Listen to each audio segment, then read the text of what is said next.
और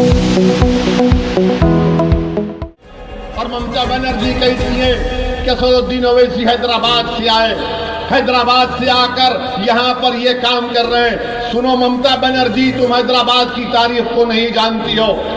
हैदराबाद की तारीख ये है कि नेताजी सुभाष चंद्र बोस के साथ अहमद सफरानी एक शख्स का नाम था जो हैदराबाद से था, जिसने नेताजी सुभाष चंद्र बोस के साथ अंग्रेजों से लड़ाई लड़ी। जब नेताजी सुभाष चंद्र बोस जर्मनी से सबमरीन में एशिया को आए तो एक आदमी उनके साथ था जिसका नाम अहमद सफरानी था। ममता बनर्जी, तुमको तारीख में तुम कमजोर हो। वही अहमद सफरानी ने जय हिंद का नारा लगाया था। अगर आज कोई जय हिंद बोलता है तो हैदराबादी के निकालने नारे पर बोलता है। मैं वो हैदराबादी हूं ममता बनर्जी, मेरी रगों में उन मुजाहिदीन आजादी का खून दौड़ता है। मैं उन्हीं को अपना आइडियल और अपना हीरो मानता हूं। मगर ये ममता बनर्जी कहती है असदुद्दीन ओवैसी बीजेपी का साथ दे रहा है। ममता बनर्जी, क्या तुम भूल गए जब गुजरात में इंसानियत की खून की होली खेली जा रही थी तो तुम्हारी पार्टी ने अप्रैल 30, 2002 को बीजेपी का साथ दिया था लोकसभा में। तुमने इस बुनियाद पर साथ दिया कि तुमको खैरात में मिनिस्टर बना दिया जाए और बाद में ममता बनर्जी को अटल बिहारी वाजपेयी ने, बीजेपी की सरकार ने उनको मिनिस्टर बना दिया। आज आप हमको बोलते हैं। आज बीजेपी कहती है कि उत्तर दिनाजपुर, मुर्शिदाबाद, मालदा में पूरे बांग्लादेशी घुसे हुए हैं। बीजेपी का दिलीप घोष कहता है कि 1 करोड़ बंगाल के मुसलमान बांग्लादेशी हैं। ममता बनर्जी, बीजेपी को कौन लाया बंगाल में? मैंने अपनी आंखों से लोकसभा के डिप्टी स्पीकर उस वक्त एक अकाली दल के हमारे सरदार जी साहब थे, उनके मुंह के ऊपर फाइल फेंक कर कहा कि इतने लोग बांग्लादेश से बंगाल में आ चुके हैं। ये ममता बनर्जी ने किया था। और आज ममता बनर्जी बोलती है कि ओवैसी आएगा, ये ऐसा करेगा। ममता बनर्जी, याद रखो, मुझे फख्र है कि मैं भारत का मुसलमान हूं। अगर आप हिंदू ब्राह्मण हैं तो मैं भी बराबर का शहरी हूं। तुम मुझसे बड़ी नहीं हो, ना मुझसे कम हो। मगर तुम्हारा यह दिमाग, अगर तुम ये समझ रही हो कि हिंदू ब्राह्मण होने की बुनियाद पर बंगाल का मुसलमान और दलित वरना सिस्टम में नहीं आता, वो हकीर है। ये तुम्हारी गलती है, ये तुम्हारा गुरूर है, ये तुम्हारा गुरूर है जो तुम ताकत में आज इख्तिदार पर हो, तुम उसमें डूब कर कह रही हो। इंशाअल्लाह ताला जो कोई भी गुरूर में रहता है, परवरदिगार उसके गुरूर को खत्म कर देता है, परवरदिगार उसके ताकत को खत्म करके रख देगा। और आज ममता बनर्जी हर जगह जहां पर जाती है असदुद्दीन ओवैसी का नाम लेती है। ममता बनर्जी, आप जरूर मेरा नाम लो, मुझे मालूम कि आपको मेरे नाम से बड़ी मोहब्बत है। दिन रात आपको सिर्फ असदुद्दीन ओवैसी आपके ख्वाब में आता है। कोई बात नहीं, जितना आप नाम लेंगे मुझे उससे कोई फर्क नहीं पड़ता। मगर एक बात मैं आपको बता रहा हूं कि हम यहां पर बंगाल में मजलिस-ए-इत्तेहादुल मुस्लिमीन की बुनियाद डाल चुके हैं। हम यहां पर अपने झंडे को गाड़ चुके हैं। ये सिर्फ इलेक्शन लड़ने के लिए हम नहीं आए हैं। इंशाअल्लाह ताला आप देखेंगे कि सुबह क़यामत तक इंशाअल्लाह ताला बंगाल की सरजमीन पर मजलिस-ए-इत्तेहादुल मुस्लिमीन आबाद और शादाब रहेगी। हम कामयाब होंगे, हम कामयाब होंगे। इसमें आप तमाम के दुआओं की हमको जरूरत है, आपके साथ की जरूरत है। ममता बनर्जी, टीएमसी, ये कांग्रेस, ये लेफ्ट, ये तमाम के तमाम ने सिर्फ हमारा वोट हासिल किया और हमको धोखा किया। मेरे अजीज दोस्तों और बुजुर्गों, मैं आपको यही पैगाम देने आया हूं कि मुफक्किर इस्लाम को आप अपने वोटों से कामयाब करिए।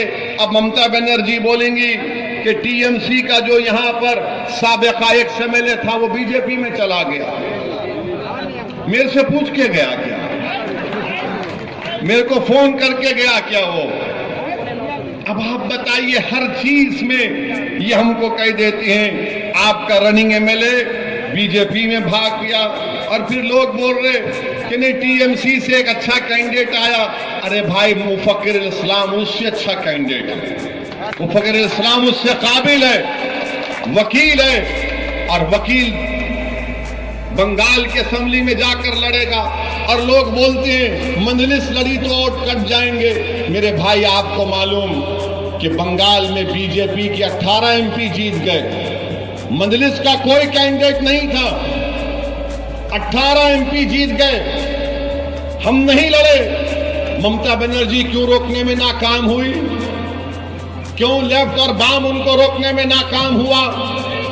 आज मंजलिस असेंबली का इलेक्शन लड़ रही है तो ममता बनर्जी मंजलिस से डर और खौफ में आकर पैसे लिए। अरे ममता बनर्जी जब आप अटल बिहारी वाजपेयी की हुकूमत की साथ थी, कितने पैसे मिले आपको? और ममता बनर्जी का एक मिजाज बन चुका है, मुसलमान दिखा तो पैसे से बिकता है। ममता बनर्जी, हम अपना ईमान का सौदा करने के लिए तैयार नहीं है। आप हमको नहीं जानती हैं। ममता बनर्जी कहती हैं, अपनी तकरीर में कहा कि मैं पूरे माइनॉरिटी से अपील कर रही हूं कि मिलकर वोट दो, मिलकर वोट दो। ममता बनर्जी आप बोलो ना, आप क्यों नहीं बोलती हिंदू ब्राह्मणों से? बोलो हिंदू ब्राह्मणों को मिलकर वोट दो। आप क्यों कह रहे हैं माइनॉरिटीज से? अगर आप हिंदू ब्राह्मण हैं, अगर आपका गोत्र छांट लिया है तो बोलो गोत्र की बुनियाद पर वोट दो मुझे। महा नहीं बोलेंगे, हमको डराने के लिए कहते हैं। ममता बनर्जी आप भूल चुके हैं कि अब हम डरने वाले नहीं है, वो जमाना जा चुका है। मेरे भी ख्वाब है, उस ख्वाब को पूरा करना और आपका और मेरा मकसद है इंशाअल्लाह। ममता बनर्जी कहती है कि मैं शेरनी हूं, तो सुनो ममता बनर्जी, असदुद्दीन का नाम दीन का शेर है, मेरा नाम भी शेर का है। शेर शेरनी का खेल अगर खेलना है तुम तैयार हैं। आप कोई भारत की रानी नहीं है, मोदी कोई भारत का राजा नहीं है कि ममता बनर्जी के खिलाफ बोले तो पैसे ले लिए, मोदी के खिलाफ बोले तो ये एंटी नेशनल है, जिहादी है। ये कौन सी सियासत आप लोग चला रहे हैं? मेरे अजीज दोस्तों और बुजुर्गों, मेरी आपसे गुजारिश है कि आप मुफक्किर इस्लाम को अपने वोट देकर इनको कामयाब करिए। और यहां पर जो बीजेपी के कैंडिडेट हैं, ये राइस मिल ओनर हैं। आप बताइए ऐसा आदमी क्या खिदमत करेगा आपकी? ये तो पूरा चावल लिखा के अपने घर में रख लेगा, पूरा गरीब को परेशान कर देगा। और बीजेपी क्या कर रही है?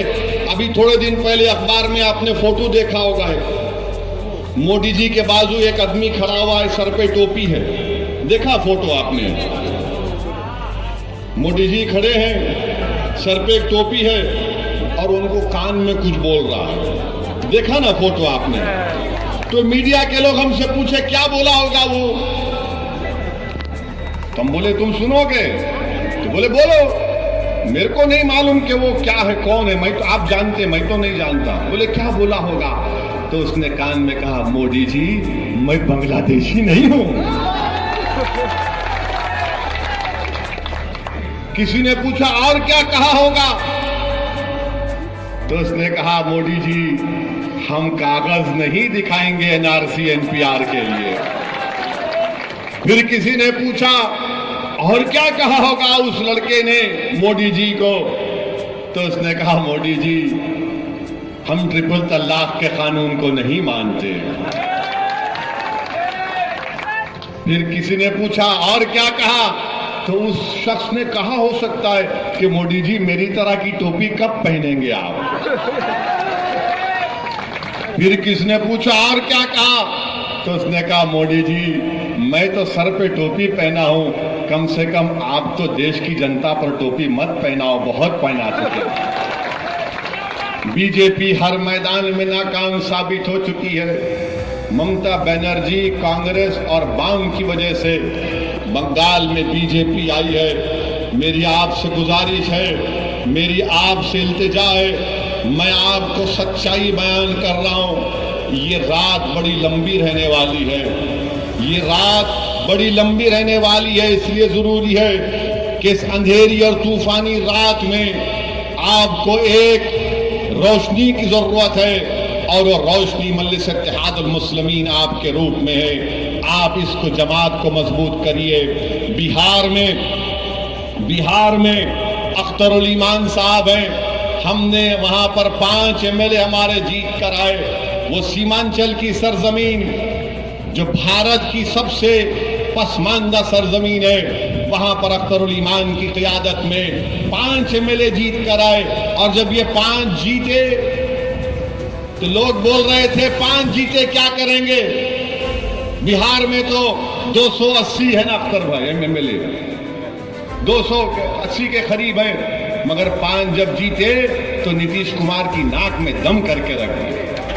नीतीश कुमार मजलिस के मेले को देखते ही परेशान हो जाता है। इसी तरह अगर मुफक्किर इस्लाम यहां से कामयाब होगा तो जब वो बंगाल की असेंबली में जाएगा तो इतिहार की जनता की आवाज बनेगा, गरीब मजलूमों की आवाज बनेगा, दलित, मुसलमान और आदिवासी तमाम गरीबों की आवाज बनकर उनके हक के लिए, उनके इंसाफ के लिए लड़ेगा।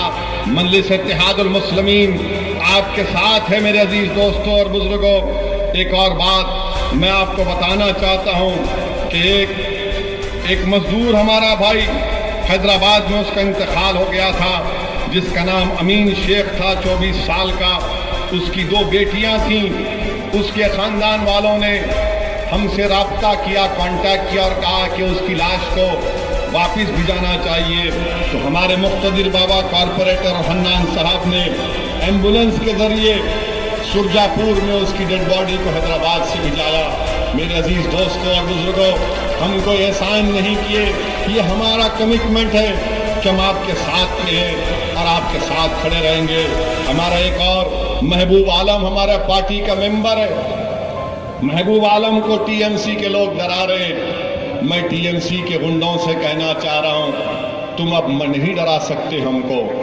असदुद्दीन ओवैसी अपने काज के लिए, इस मुल्क के संविधान के लिए अपनी जान को कुर्बान करने के लिए तैयार है। हम अपनी जान कुर्बान करेंगे। और सुनो ममता बनर्जी, अपने गुंडों को समझा दो, जान लेना तुम्हारे हाथ में नहीं है। मेरे दुनिया में आने का एक वक्त है और मेरे दुनिया से जाने का भी एक टाइम है। ना मैं टाइम से पहले जाऊंगा ना टाइम के बाद जाऊंगा। और सुनो TMC के गुंडों जो हमारे पार्टी के मेंबर्स को डरा रहे हैं, तुम अब हमको नहीं डरा सकोगे। अगर तुम गुंडागर्दी करोगे तो याद रखो तुमको इसमें बहुत बड़ी नाकामी साबित होगी। मेरे अजीज दोस्तों और बुजुर्गों, हम इस दुनिया में एक ही बार जीने के लिए आए हैं। बार बार कोई नहीं मरता। 60 साल से हमको कमजोर करके रख दिए।